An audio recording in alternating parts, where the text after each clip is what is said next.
Beer. Oh, yes. Your non-alcoholic beer. Yes. Beero. Your brand. Congratulations on it. Thank you so much. We've been drinking it from these cups the entire time. Delicious. And why did you start a brand and why non-alcoholic? So I quit drinking. Yeah. Because I had a problem. Yeah. And I just couldn't put it down. Mm-hmm. And it was affecting my professional life. It was affecting my personal life and my health. Mm-hmm. So I decided to pack it in. And I got through that first year, which I think was the toughest challenge that I've ever been on.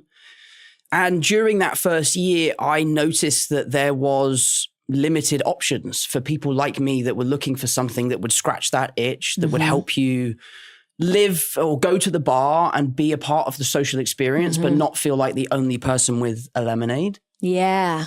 The truth behind the shandies, which we're bringing out this summer, is that Z has never drank. She's never been a drinker. She's incredible. She's the best. She's the best. She's the best. She's never drank. She's so on her game. I know. Love her so much.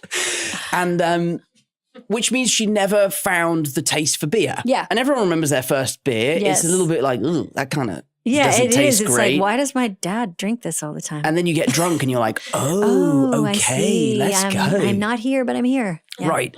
So she's incredibly proud of Beero. It's just there is a missing link of like, she doesn't enjoy the stuff that I'm trying to sell. Right. So my mum actually came up with the idea and she said, you know, what if you did a shandy, which is, it's essentially half a beer and then half a lemonade. Ooh. And we have He told the world he was fine. He smiled through every press tour, nailed every red carpet, kept the superhero mask on even when the cameras stopped rolling. But in one unguarded interview, the carefully constructed image of Tom Holland started to come apart. And what came out was something nobody in Hollywood expected him to admit: Tom Holland is the highest-grossing Spider-Man in history. He's one half of Hollywood's golden couple. He's about to release two of the biggest films of the summer, The Odyssey and Spider-Man: Brand New Day. From the outside, the story is immaculate. But the story the industry tells you and the story Tom told himself? They are not the same. He grew up in southwest London, the oldest of four boys in a chaotic, loud household run by a stand-up comedian father and a photographer mother. His dad worked when the kids were asleep. Tom thought he was Batman. Or unemployed.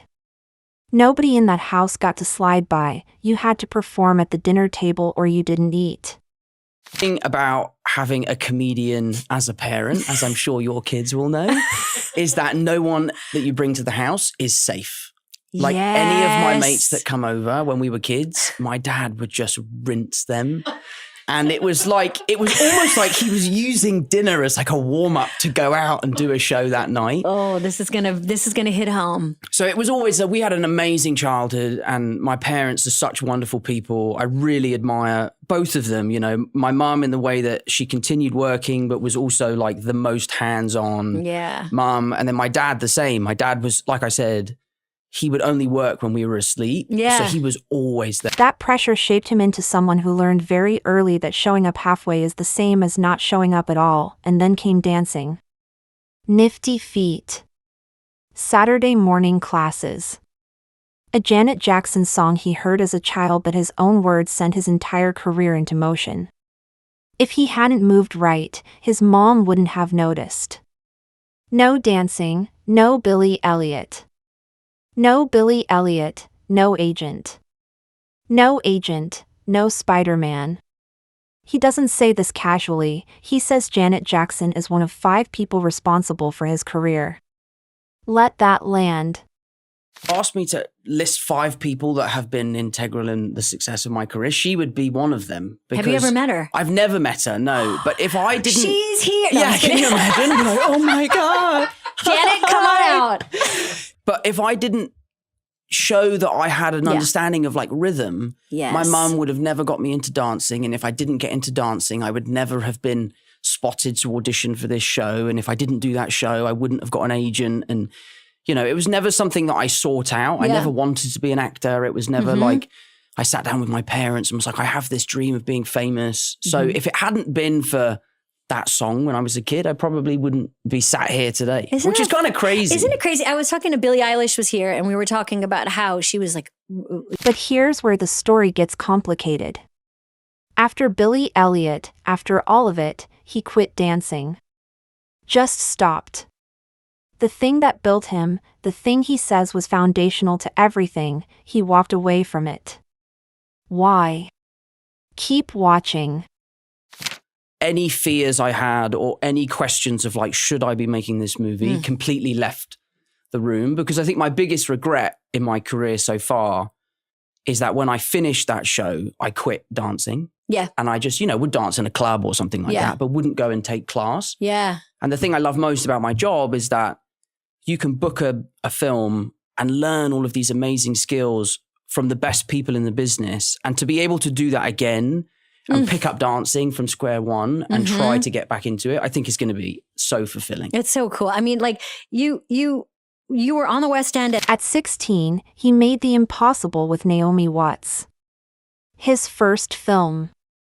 No training, no blueprint, just a grieving woman and a kid trying to keep up. He learned by watching. He learned where the camera was by standing in front of it by mistake. And that method, absorbing, observing, never asking, just watching how people behave, became the hidden architecture of everything he's done since then. The lottery. 1,500 auditions for Spider-Man, 7 months of callbacks. And the day he found out he got the part.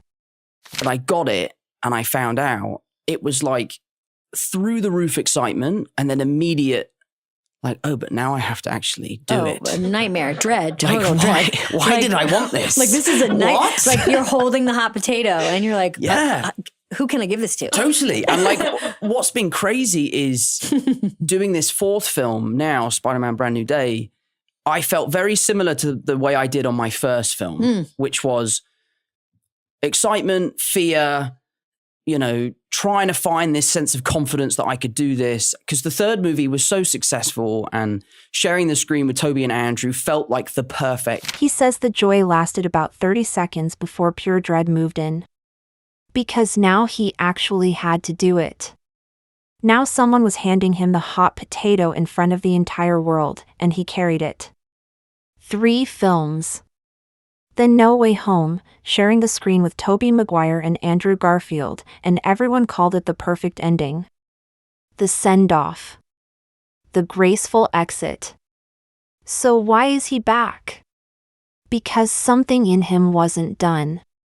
Very similar to the way I did on my first film, which was excitement, fear, trying to find this sense of confidence that I could do this. Because the third movie was so successful and sharing the screen with Toby and Andrew felt like the perfect send-off for all of us. So when I walked on set for the first time, there was a feeling of like, is this the right thing for us to be doing right now? Like, should we be making this movie?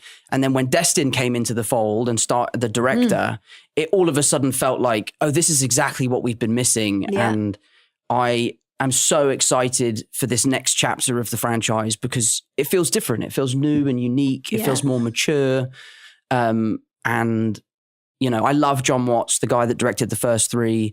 And I think tonally, he did such a good job with making these films feel like the experience of a teenager. And when he walked on set for Spider-Man, Brand New Day, he felt something he hadn't felt since the very beginning.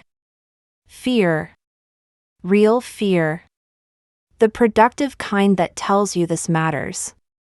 The kind you only feel when you're about to do something that could genuinely break you if you're not honest about it. And then came the admission no publicist in the room wanted him to make. He quit drinking. Not because the story looked good. Because he had a problem. It was affecting his work. It was affecting his health. It was affecting his relationship with Zendaya, the woman he calls a lifeline, the one person he says he couldn't do any of this without. Wild world being in this industry. Yeah. And, there are ups and downs and, you go from shooting a movie, which is when we're all at our most comfortable, and then you do a press tour, which feels like you're kind of standing out on the stage. And it's so nice to have someone that understands that in such a personal way. Yeah. So that you can talk each other down or you can big each other up. And And it's a lifeline. It really is. I couldn't imagine doing what I do without her. Please don't ever.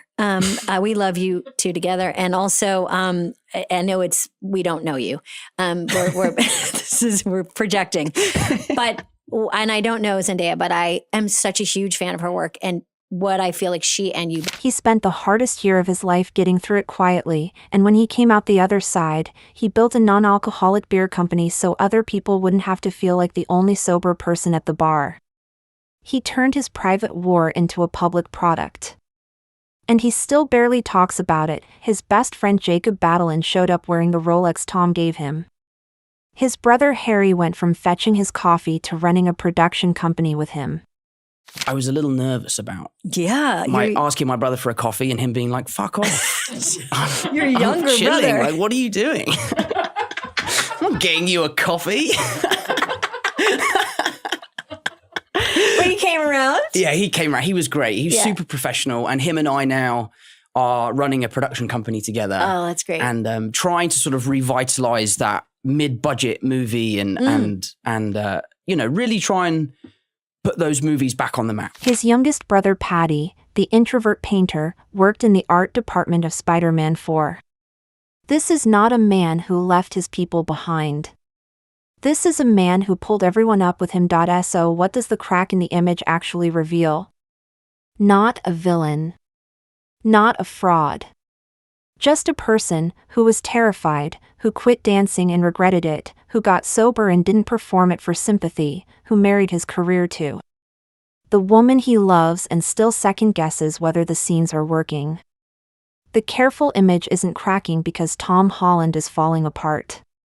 It's cracking because he finally stopped pretending he never had to fight to hold it together. The Fred Astaire movie is coming. The Odyssey is coming. He's about to turn 30. And somewhere between the Billy Elliot music playing in an empty studio and the Rolex on his best friend's wrist, the real Tom Holland has been quietly building something the PR version never could. The question is, does Hollywood reward that kind of honesty? Or does it just wait for the next crack? Subscribe to Celebzeno for more celebrity exposés, industry breakdowns, and the stories behind the story. Hit the bell. You don't want to miss what's coming.